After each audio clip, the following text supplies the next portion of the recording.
Welcome back, everybody, to Silver and Black Today, an Odyssey Sports Original podcast. Scott Gulbransen, Moe Moton with you, covering Las Vegas Raiders football, and the anticipation continues. The Raiders searching for their head coach. We're going to talk a little about what it means that there hasn't been one. They're one of two teams left without a head coach in the NFL in this hiring cycle. Is that something you should be worried about as a member of Raider Nation? We'll go through that. We'll talk about some of the names. And then in the second segment, pardon me, we'll get to some of your calls. We'll actually hear from you and see what's on your mind. Again, Scott Gulbransen back with you, Moe Moton. He's a senior NFL writer at Bleacher Report, also Raiders columnist at sportsnot.com. You can follow the show at SNB Today. You can follow me at LV Gully. Mo's still working on his account, so hopefully he gets that squared away pretty soon, but stay tuned on that one. Don't forget to subscribe to the show wherever you get your podcasts, rate and review. We appreciate that. And if you're watching us on video, thank you for the thumbs up, the subscribe, and also hitting that notifications bell so you know when we have a video left. Okay, Mo, here we are, man. Raider Nation is in a familiar territory, and I say that because people are nervous, right? The Raiders organization has not been operated well over the years. There's a lot of dysfunction. We've talked a lot about that this year with what happened after the hiring cycle last year, and they ended up with Pete Carroll and the disaster that ensued. Now it seems as though Klint Kubiak is the head guy. That's the guy they want to go after because he's still left. He has the Super Bowl coming up, and so he's one of the coaches that we know they've interviewed. In fact, they're going to interview him again the second time on Saturday, as we've come to understand, and it's been reported widely. So they're waiting on Klint Kubiak. We also have Davis Webb from Denver. Denver fired its OC with signals that maybe Sean Payton's trying to pull out all the stops to keep Davis Webb in Denver, at least for another year. And then past that, the only other name that we know out there that's really viable probably is Brian Daboll. We've heard him out there. He still has not a job. He's resisting taking an offensive coordinator job, still holding out to get a head coaching position. So, Mo, when we look at this, of course, Raider Nation get a lot of comments, as I'm sure you've seen online too.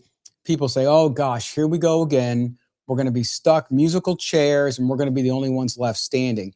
What do people make of this situation? Why should they feel really good about how it's going down? And why should they maybe be concerned? You should be concerned if you were one of those people who felt like it was Klint Kubiak or bust, because Klint Kubiak could easily stay in Seattle, especially if Seattle wins the Super Bowl. Let's say Klint Kubiak is not ready to make a decision until after that game.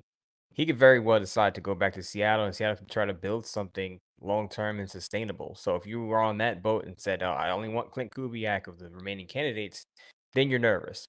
But you also have to understand there's one other quality candidate that I think is still available. Michael LaFleur is still going on interviews. In fact, he is going on an interview, I believe, Saturday with the Arizona Cardinals, as is Klint Kubiak. So I don't know if you remember when this first started, the head coaching hiring cycle first started, I said Klint Kubiak is probably my top choice, but Michael LaFleur is my underrated number 2 choice and my dark horse. And I still would take Michael LaFleur if he's willing to be the head coach of the Raiders. So that's still out there. Now, if you were a person, I'll throw out not a random name, but if you were a person who felt like Ejiro Evero, the defensive coordinator of the Carolina Panthers, deserves a shot. Not many people calling for his name, but he is still out there as an available head coaching candidate as well. Yeah, I'm glad you brought up LaFleur because I actually very much like him. And I think that if it was him, I would feel really great about that for the Raiders moving forward. I like what he's done. I like him coming, as you and I talked about last week, coming out of that McVay tree is something I think highly desirable, as you've seen what he's been able to do. Forget what McVay's been able to do or not do in the playoffs. It doesn't matter. The offensive mindset there and what they do to set up those teams for success speaks for itself. Now, we do know LaFleur, you talked about him interviewing with the Cardinals. There's been a lot of reports, and you don't know. It's hard to understand and to kind of make sense of some of these reports because people in Arizona seem to believe that that's getting closer. You know, there's these reports that are saying that they're just trying to work out details. Now, we've heard that plenty of times in head coaching searches, and it never ends up coming to fruition. But it goes to show you the Raiders, the folks the Raiders are in on, this isn't like it was last time. This is, you know, outside of Brian Johnson, these are guys. But Mo, the musical chairs analogy is a concern because there, like you said, there are, I believe, 3 quality candidates right there. So if they don't hit on one, great, then they can hit on 2. If they don't hit on all 3, then there's a problem. Right, and I didn't even mention Davis Webb, the young prodigy out there in Denver. You mentioned about who knows after firing Joe Lombardi, it may be Davis Webb is the new OC of the Denver Broncos, and that may be the play there. But Davis Webb is gonna, he's gonna have his options as well because the Raiders obviously have an interest in him. But if it's Davis Webb, and I talked about him previously, you're gonna have to deal with the inexperience of him being a head coach. I know Clint Kubiak doesn't have any experience, neither does Mike LaFleur, but Davis Webb hasn't even been a primary play caller. So neither has Mike LaFleur. Remember, it was years ago with the Jets, it didn't go well. But the Jets, we know what that organization has been in a better situation. I think Mike LaFleur could be a quality play caller. And we all know what Clint Kubiak has done with Sam Darnold this year. He was also an offensive coordinator with the Minnesota Vikings not too long ago, when Kirk Cousins was in Minnesota and had a decent offense. So again, there's still more than one name out there that you can be excited about. Though Clint Kubiak is the biggest one. And again, I think it's fans, and I don't blame them. I understand it because of previous history. Like I said at the beginning of the show, it's tough, right? Because you just want to move forward. You understand you're going to pick Fernando Mendoza first in the draft, and then you just want to know who the coach is, so you can feel good about that and say, okay, now we can get ready for the draft. We know where everybody's going to line up. Plus, they got to put a staff together. When you think about the Klint Kubiak situation, Mo, again, coaching in the Super Bowl, which is a week and a half away, to your point. Now, he's interviewing Saturday with the Raiders, as Vinny Bonsignore had reported yesterday. And he could walk away from that meeting with a agreement in principle. The NFL, you cannot make an official hire. You can't announce anything officially. But of course, when you have an agreement in principle, at least verbally, it doesn't mean you can't back out of it. But I would imagine that if Klint Kubiak goes in and talks with the Raiders on Saturday, feels really good about it, and they come to some sort of agreement, and of course, agents are talking to the team, all the negotiations that happen that we don't see, the Raiders could have this wrapped up, but we're not going to know about it until we get to after the Super Bowl, as you mentioned, because unless they hire somebody else, because that is something that's just not allowed by the league. The one, I don't want to say panic. The one thing I don't want to happen, the one scenario would be the red button panic scenario, is if they hire Vance Joseph. I don't know if you remember, and Vance Joseph was one of the early interviews virtually that the Raiders had before the Denver Broncos were even eliminated from the playoffs. What I don't want is a retread defensive coach. That's probably the worst option possible. A defensive coach who had a poor record his first go around and is going for a second chance. I've been leading offense this whole time. And if you're gonna go with a defensive minded head coach, you better go with someone who has a history of building a strong staff and at least a decent track record. So Vance Joseph is on the do not hire list for me. But there's also talk about Anthony Weaver, who did a good job with the Miami Dolphins. He's a defensive minded coach. Chris Shula, also on that Rams staff. There were reports out there that he may have bombed the Pittsburgh Steelers interview process, and Rams executive refuted that report. So take that for what you will. But if I'm the Raiders, and I think this report came out a couple of weeks ago, they are leaning toward an offensive coach. So if the one bright side that you can hang on to is that at least the Raiders are thinking practically, where they're basically telling you, hey, we're probably going to draft Fernando Mendoza. We're gonna hire an offensive minded head coach and see how it goes from there. I just hope they go with someone younger versus someone who's a retread or older. Don't forget Matt Nagy is still out there. And that's another coach that I want no parts of. What about Brian Daboll? Well, reports are that Brian Daboll has committed to the Tennessee Titans under Robert Saleh. That coming from the Tennessee Titans official X handle, that Brian Daboll is committed to Tennessee, and that's why I didn't mention him. Though I know what you're saying, that he had his ear out for a head coaching job if offered a position. But I would assume that Daboll's going to join Robert Saleh in Tennessee. Yeah, there was conflicting reports. Him saying he's waiting to commit fully. But like you said, it comes out from the team official. Because I had a couple people message me about that. One who was excited about it, one who was not excited about it. But yeah, so that's it. And this time, with all these processes happening, it's hard to keep track of that. But I think they land one of those 3 young guys. I mean, you have 3 good options there. And I like LaFleur behind Kubiak. And then thirdly, it would be Davis Webb for your points earlier about experience, right? You just want a little bit there. I'm not saying some people are criticizing the LaFleur conversation because, well, he didn't call plays. Doesn't matter. We've seen examples of that work out in other places. And it's not like LaFleur has never called plays. Again, he called plays for the Jets. It just didn't work out well. Right. But what has worked out well for the Jets in the last decade? So I wouldn't judge him too harshly there, and that's why a lot of people are willing to give Robert Saleh another chance because the Jets have been an organization. You want to talk about dysfunction? The Jets are at the top of that list, in my opinion, from Woody Johnson on down and his impulsive decisions he's made. So again, for the people out there who say Michael Flores never called plays, is simply false because he did with the Jets for a short period of time. Yeah, and we've talked about you and I in the past on this show and off the air when waiting for whether it was cuts, free agents, and the Raiders take a long time to communicate. I'll put it that way. I'll put it as nicely as possible. Yeah. With this situation, though, with this coaching search, are you struck by the fact there's not been any leaks? Like you've seen other leaks come out of organizations during coaching searches. You talked about the Shula thing with Pittsburgh, whether it was true or not, because it's been refuted by the Rams. But nonetheless, there's been very little, which I find very encouraging because that tells me in the building, this is serious business. John Spytek, now with Pete Carroll out of the picture, he's the head honcho, and people criticizing Brady. What's Brady doing? Why is it? Look, Brady's involved, but Spytek is the guy. Are you encouraged by that too? I am encouraged by that. I think there are people out there freaking out about there was a report that some candidates may be scared off by the Raiders because they don't know exactly who's in charge, how much influence Brady has. Just saw a video over at Yahoo Sports where Raheem Mostert said that Brady wasn't much involved. But now this was last year. I don't know if things have changed this year or recently with the head coaching hiring process. But it is encouraging that you don't have any leaks because that shows a buttoned up franchise and people not leaking things out of the building, which is exactly what you want.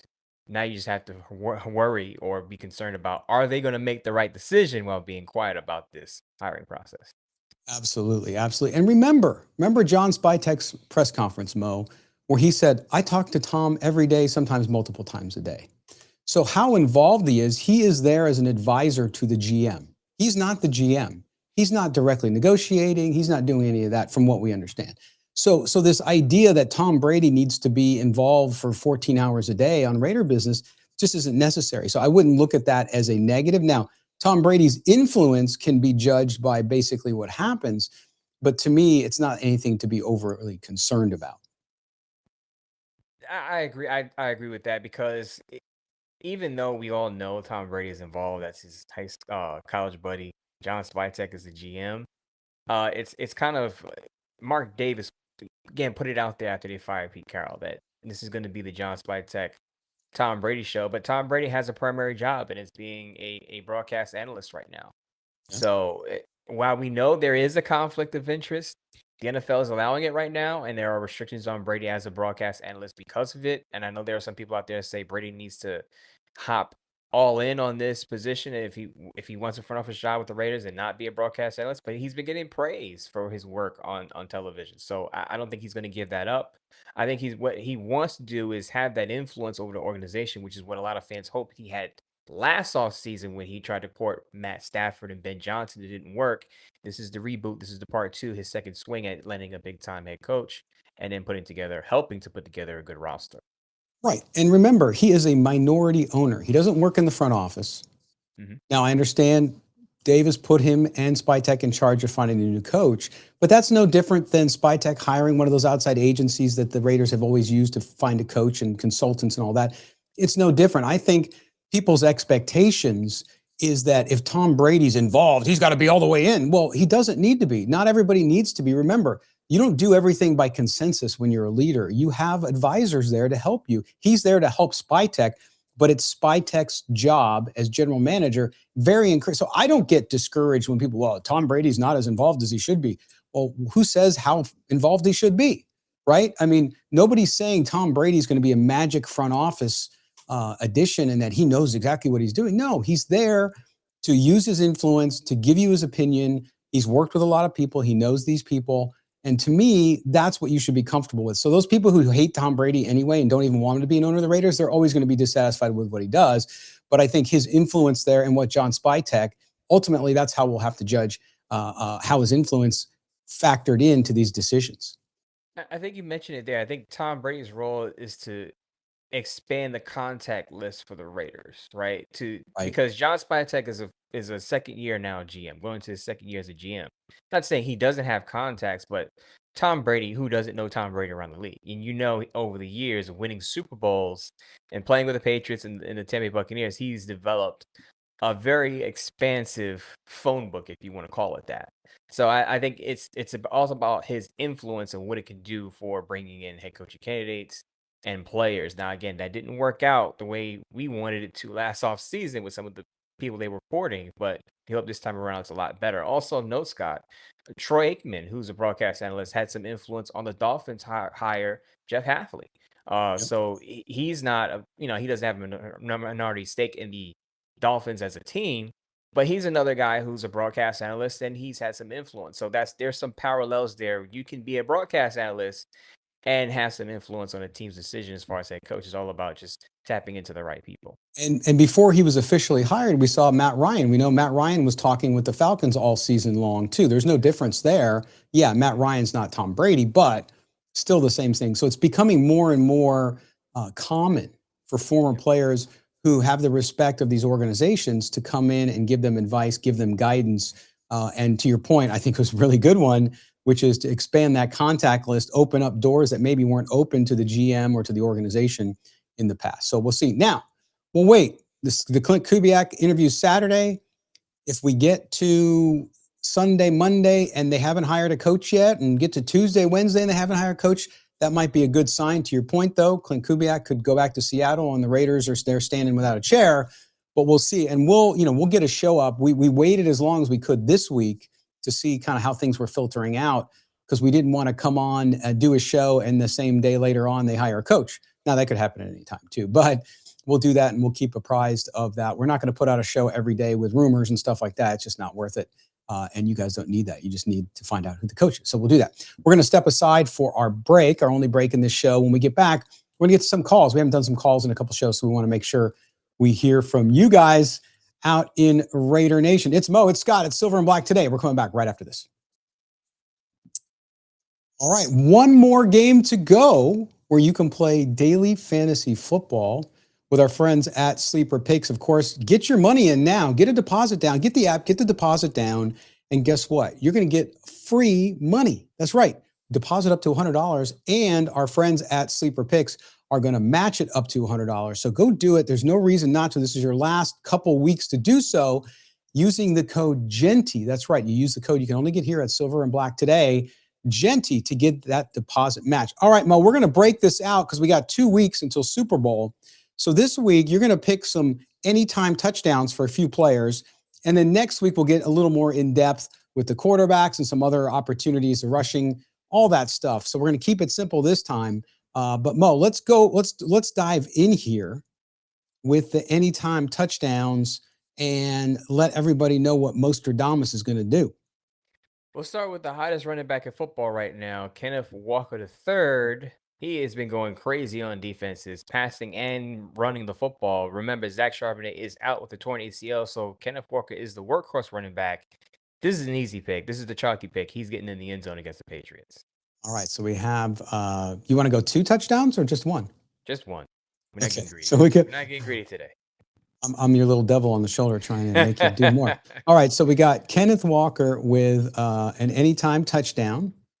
All right, that's number 1. He's on Seattle, obviously. What about the Giants? Anybody on the Giants, or do you want to stick with the Seahawks?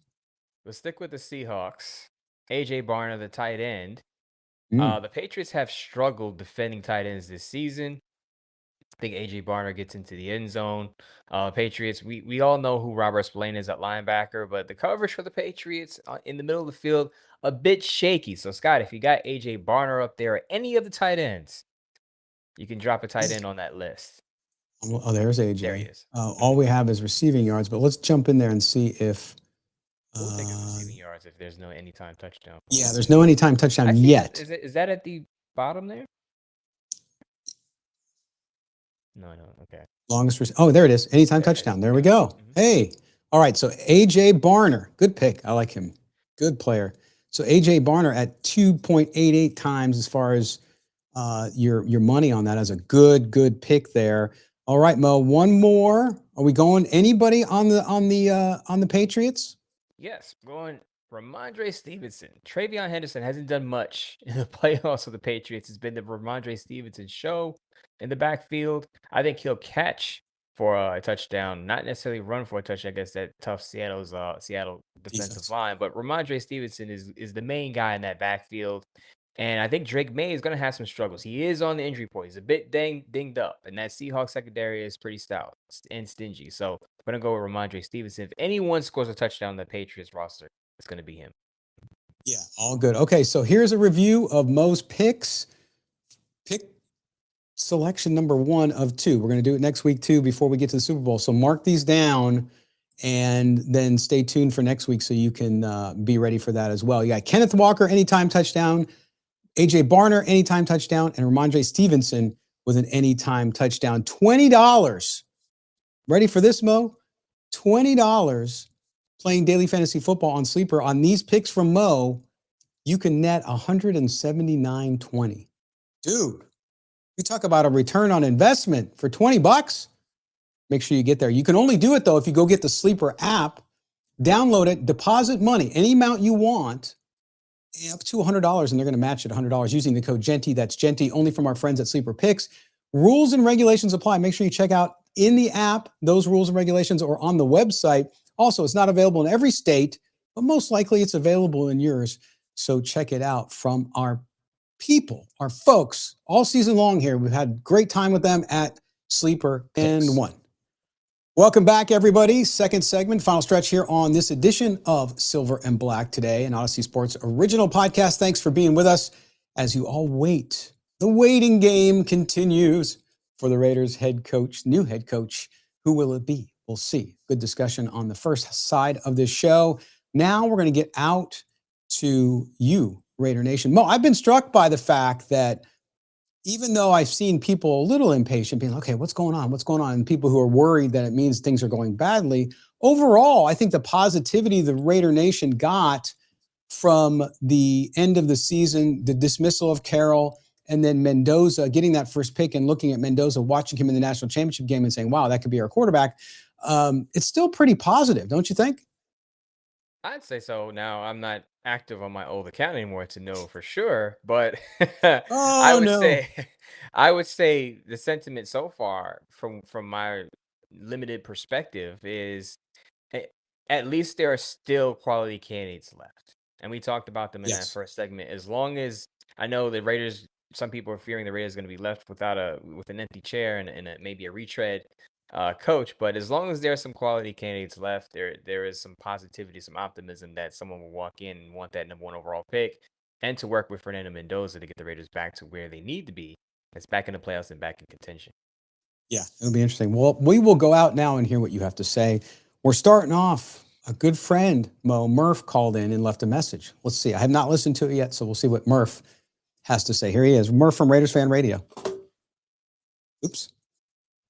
Scott and Mo, it's your old buddy Murph. 8th time, long time listener of Silver and Black today. Love you guys, and I love the show. Calling to you from the frozen wasteland of Middle Tennessee, where it's currently just getting above single digits, and the world is still a little frozen over in these parts. But anyways, I digress.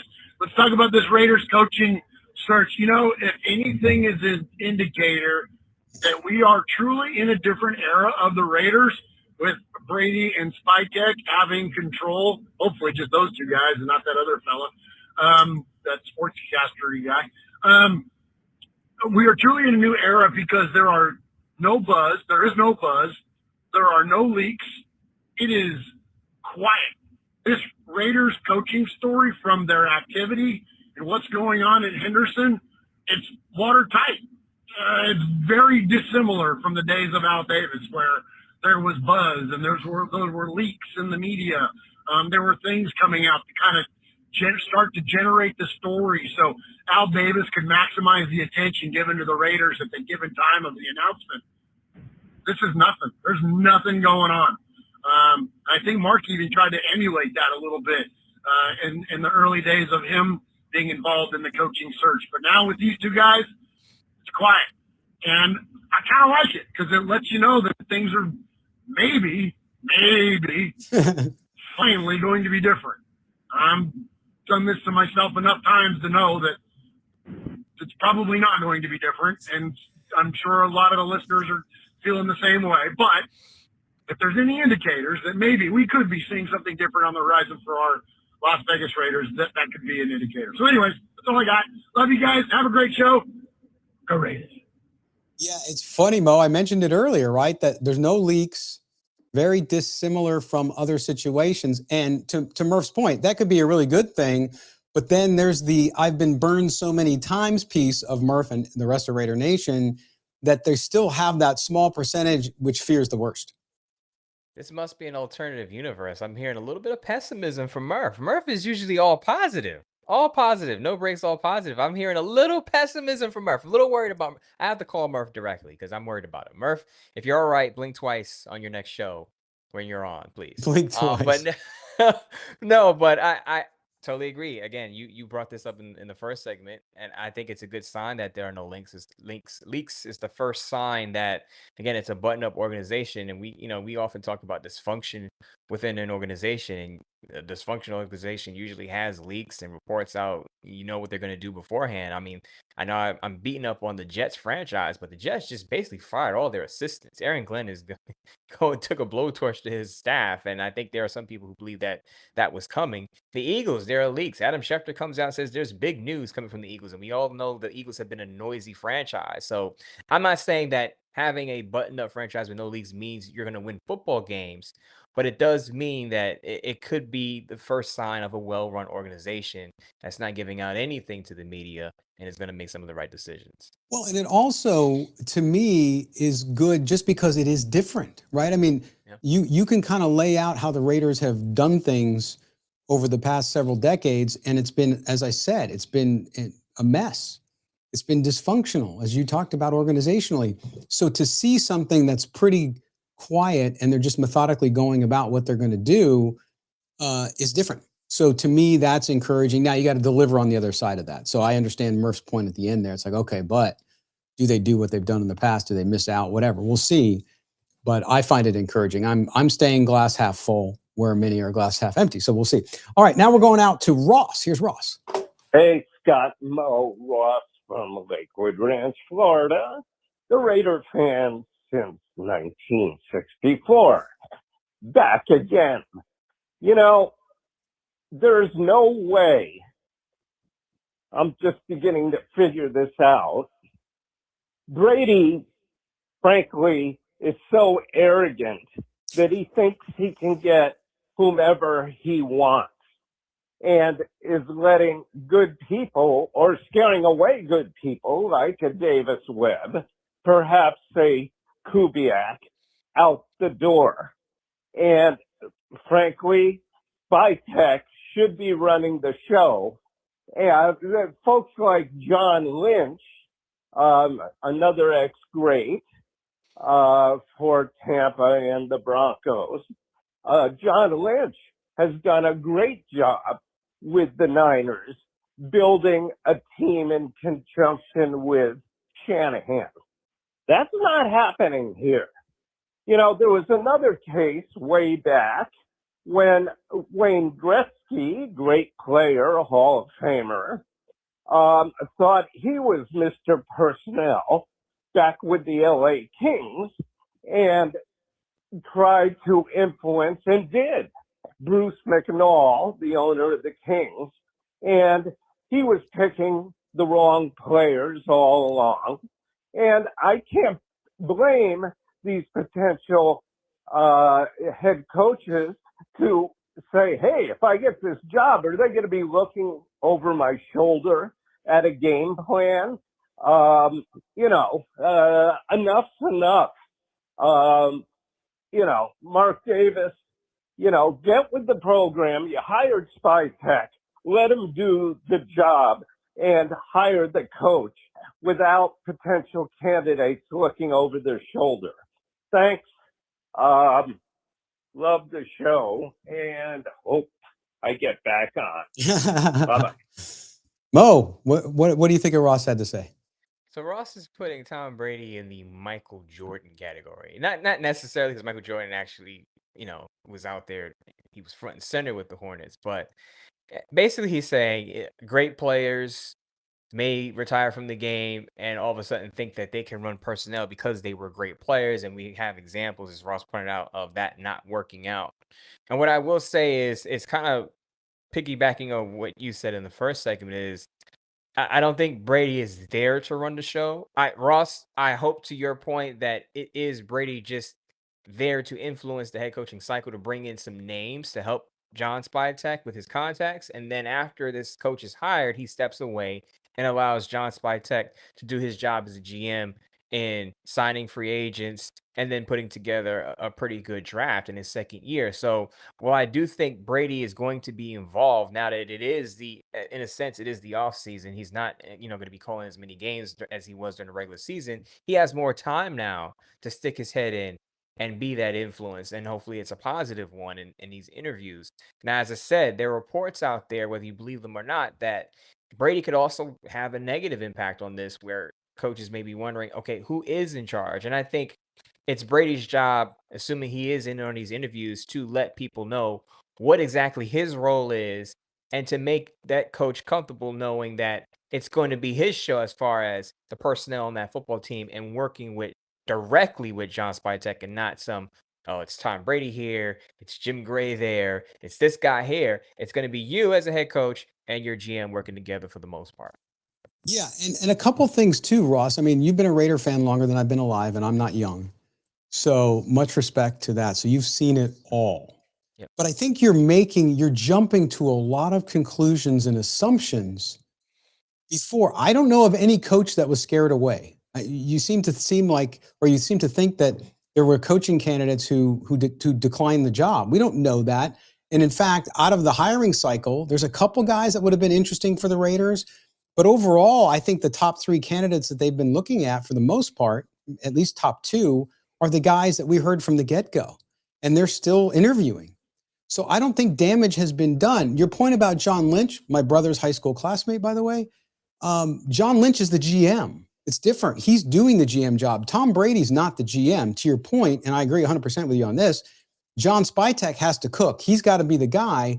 And we know from reports, credible reports, that many of these interviews, we know Tom Brady has not been there. Because he was doing a game last weekend. He hasn't been there. So he's not even in the room. If they video him in or whatever, maybe they do that. I don't know. But he's not been there. So he's not running it. So I think that's a key difference. But I agree with Mo that if he could have a positive or a negative influence depending on how the situation goes down. So I would just say, Ross, with all due respect, hold on. Just wait and see how it works out. But I understand your trepidation because of some of those examples you gave. So thank you for the call. We appreciate that very much. All right, now we're going to our buddy Tarek out in Chicago. What is up, Scott and Mo? This is Tarek checking in with you guys from frigid Chicago. I hope you guys are staying warm and safe in your parts of the country. It's nice to see the Donkeys get eliminated today. You've got to feel for them missing Bo Nix, but hey, we've all been there. There's really no excuse, but it's nice to see their season end. It really, really made my day. And it's pretty funny to think that the worst season in the history of the Raider franchise, we beat the eventual AFC champions on opening day. It's funny to also see how many ex-Raiders were in these playoffs today. Robert Spillane, Mac Hollins, Clavon Chason, Jarrett Stidham, Devontae Adams, Josh McDaniels, and then Garoppolo backing up Stafford. So anyway, looking forward to the Super Bowl. I think the Seahawks might destroy the Patriots. They look kind of unstoppable right now. But I do think that what's exciting is I think the Raiders are now eligible to bring in Klint Kubiak for an in-person interview, since he's already had a Zoom interview with them. That is my prediction on who is going to be the Raiders' next head coach. All signs to me are pointing to Kubiak. And the thing about Mendoza, it's kind of funny, is the Raiders actually, at this point, they cannot not draft him. The Raider Nation has completely embraced this kid. He's totally marketable, and he's going to put the Raiders back on the map, hopefully. But there's a lot of work to do. There's a long way to go. There's a lot of layers to it. But again, with free agency beginning March 11th, the combine beginning next month, and then the draft, obviously, April 23rd.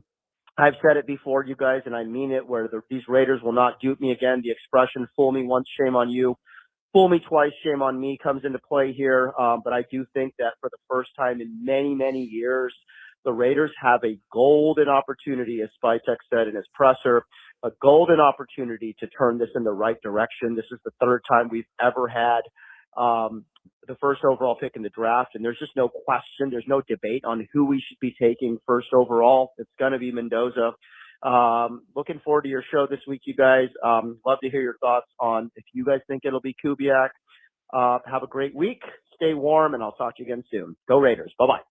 All right, there's Tarek. I believe it'll be Kubiak, Mo. Again, I'm kind of more of a LaFleur guy, but Kubiak's a great choice.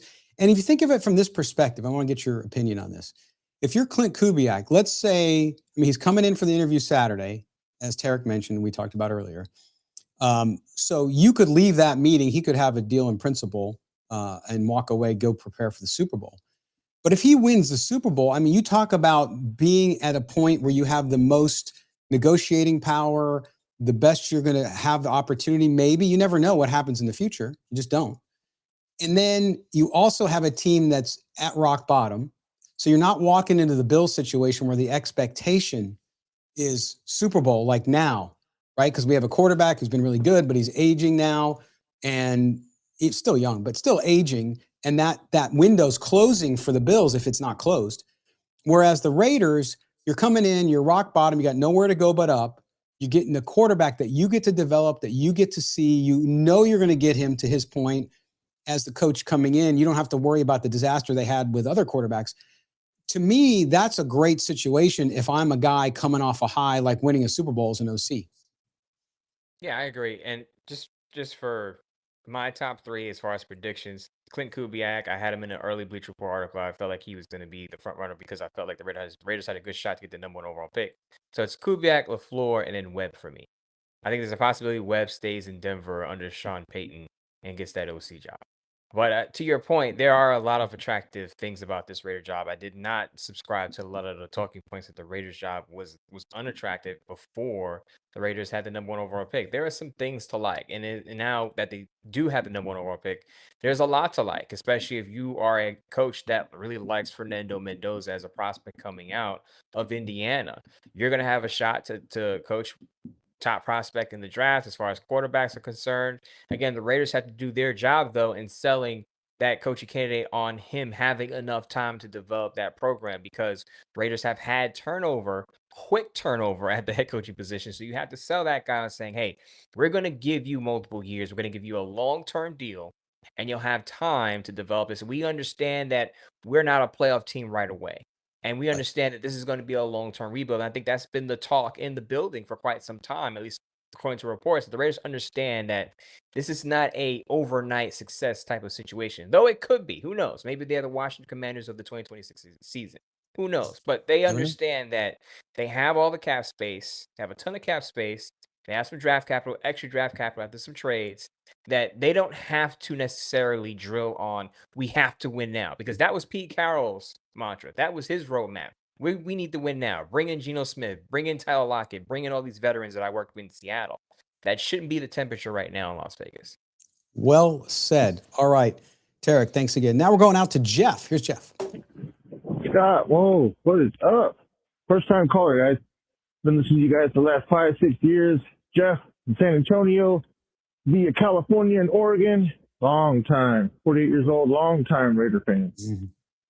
I was just calling in because we're all hyped up, man. We're getting Mendoza. We're getting a new coaching staff. Mark Davis might be taking a step back. Tom Brady might be taking a step up. Man, we see these other coaches, man, taking these different jobs. Anyway, sorry. It's like 20 degrees out here in San Antonio. I'm just walking around here on Saturday night, man. It is way too cold for Texas. Anyways, Raiders do not have a great track record of drafting and developing talent, let alone quarterbacks, man. So I'm worried about this poor kid, Mendoza.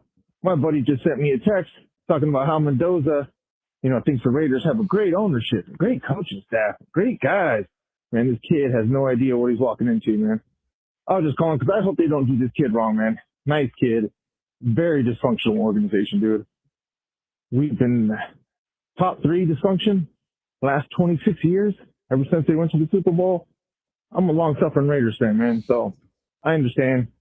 But this is a golden opportunity, man. It's a golden ticket. You get a quarterback, a coach, pick his staff. We've got a decent little GM. They got some talent. We got Bowers, Genty.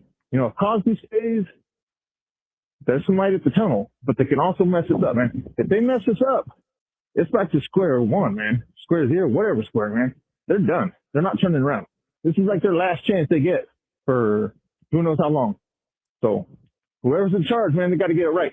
So shout out to all the Raider Nation callers, man. You guys are awesome. I love listening to you guys. One of the most insightful and knowledgeable fan bases anywhere. Anyways, Raiders. See you, boys. Love the show, man. There's Jeff in San Antonio. Hey, Mendoza, I get what he's saying, Mo, but Mendoza will also have $48 million to cry along with if the Raiders do him wrong. But I don't think they will. I think that's the whole point here. John Spytek going back to what he originally said when hired and then was sidetracked by the Pete Carroll junk. Now back to saying, hey, we got to build this right. That means through the draft. That means making good decisions. That means signing good contracts, doing what you need to do. We won't know, Mo. It's going to take time. We have to see what happens this year. And really year 2, to me, will be the better proof because do they hit on these draft picks that they get this year?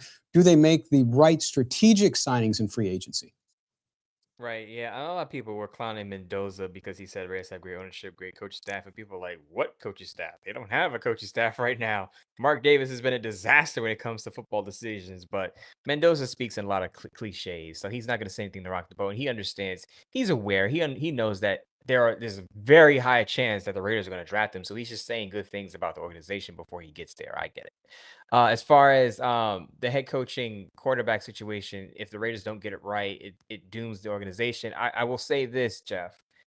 The Titans had the number 1 overall pick last year, Cam Ward. They fired their head coach, Brian Callahan, before he can finish his second year halfway through the season.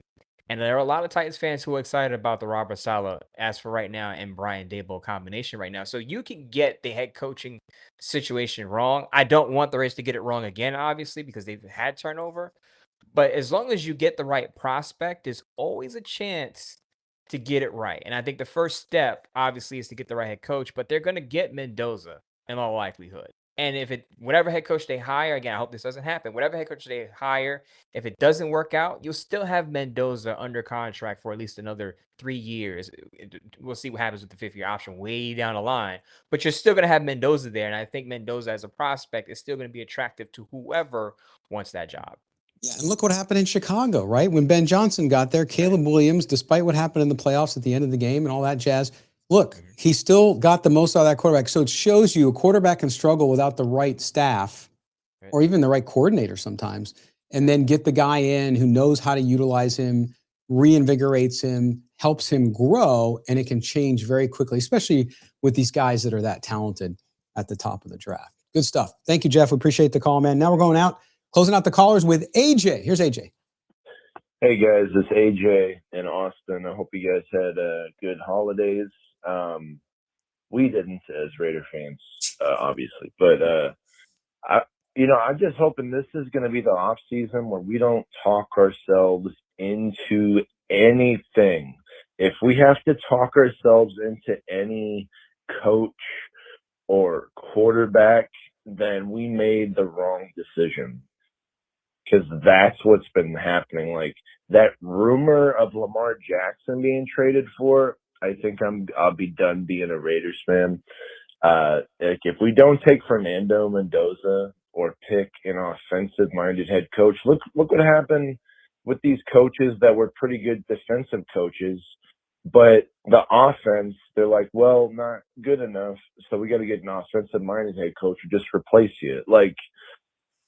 And then there's a rumor that the Raiders might like the Chargers defensive coordinator. I'm just hoping it's coming down to Kubiak or Klint Kubiak or Davis Webb, just an offensive guy, because you're messing up if you do not get an offensive guy as your head coach with a quarterback pairing, regardless of whether or not he calls plays. At least he has an offensive mind. He has offensive ties around the league. He has an offensive input. Like, you cannot hire another defensive guy. You cannot hire another culture guy. You may as well hire cheese and crackers to run this organization. That's what Tom Brady's doing right now. He's failing. Tom Brady's failing the Raiders. He's a failure. He's no Hall of Fame general manager, whatever you want to call him. He's terrible. Every move he's made has sucked. So I don't know why we want to trust him or think he's going to do good. You could start by getting an offensive-minded coach and drafting a quarterback. If you trade for Lamar Jackson, the hell with you and the hell with this organization. And AJ's a professional comedian, and he ends his call like that. Holy moly, AJ. By the way, Brady's not a GM. The only thing we know about is the Darnold thing and a couple other little things that he had input on. I think people give Brady too much credit for doing too much and for making mistakes he didn't do. He owns part of it, no question. We went through down that road for a while, Mo. But, you know, hey, I get it. And what he's saying about Lamar Jackson, all this stuff, that's just to get you to click on shit. That's all it is. I will say cheese and crackers is very good. I still will opt for some cheese and crackers. I've been eating it since I was 4 years old. But in all seriousness, the Lamar Jackson thing, I never believed in that. That's why I never brought it up on this show. Number one, will the Baltimore Ravens really trade Lamar Jackson? I don't see that. They're not trading the two-time league MVP. I know they had turnover in the coaching staff. You don't think Lamar Jackson has some say-so in that? They're not. First of all, they're not trading him, and I just don't see the point of trading for a quarterback who's been banged up. As Right. great as Lamar Jackson is, why would you want to give up draft capital for a quarterback who's been banged up? And I know he's proven. What do we talk about on this show endlessly, Scott? And Murph now talks about his show too. Credit to Murph. The rookie contract for a quarterback is one of the most valuable assets you're going to have. You get Lamar Jackson, you inherit his contract, you're limited on what you can put around him. You get Fernando Mendoza around here on a rookie deal, you could spend a lot of that cap space on helping him, that offensive line, another wide receiver. You can help him out on defense. There's so many things you can do with a quarterback on a rookie deal versus bringing in a proven quarterback on a bloated contract. It's simple math. It is. And that's where I never understood people. No, we need a good quarterback. We can't wait for the quarterback. And then the same people saying, how are you going to get Mendoza? He doesn't have an offensive line. So you want an injured quarterback, albeit one of the best in the league, if not the best in the league. And he's going to come in. He's been injured. And you want to put him behind no offensive line? Doesn't make sense. But anyway, that's why, we didn't talk a lot about it here. Didn't make a lot of sense. So we'll see. But AJ, I get what you're saying, man. But yeah, I wouldn't give Brady too much credit. He deserves responsibility as a part owner and advisor. And all we know about what he's advised on, whether it was Pete Carroll, is rumors. We don't know for sure exactly. Nobody's ever given a definitive answer. So it's hard to make assumptions. People in the media are making assumptions. And in the media, you're always going to get three sides of a story. You're going to get negative, positive, somewhere in the middle, right? So believe what you want, but we'll see. We'll see what goes down now. If he pulls Klint Kubiak to get Mendoza and things go great, people are going to say how great of a job he's doing advising the Raiders. So that's how it goes. All right, Mo. Now it's getting to be a full-time job with people asking me what's going on with your X account.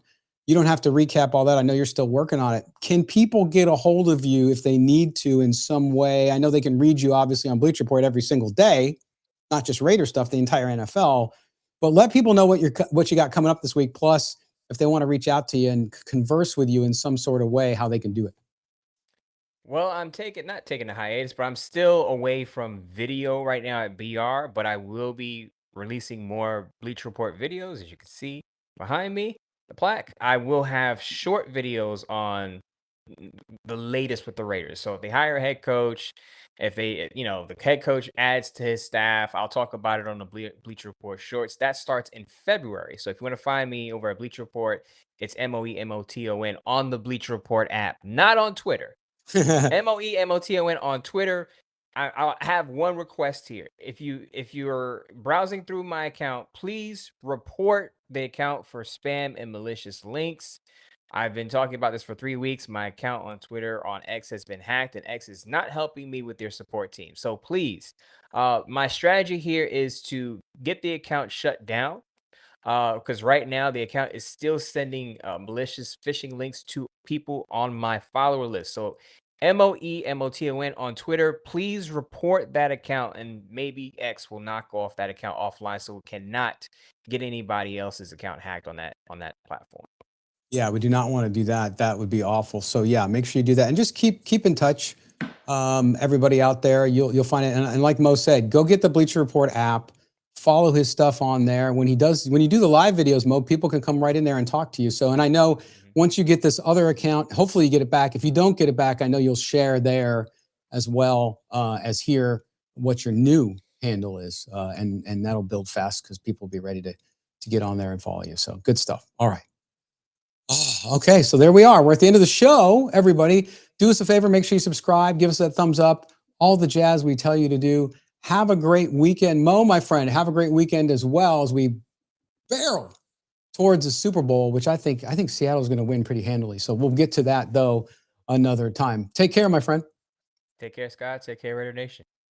All right. For Momo Moton, I'm Scott Gulbransen. For our producer, Mike Robier, this has been Silver and Black today. Have a great weekend, everybody. We'll talk to you next time.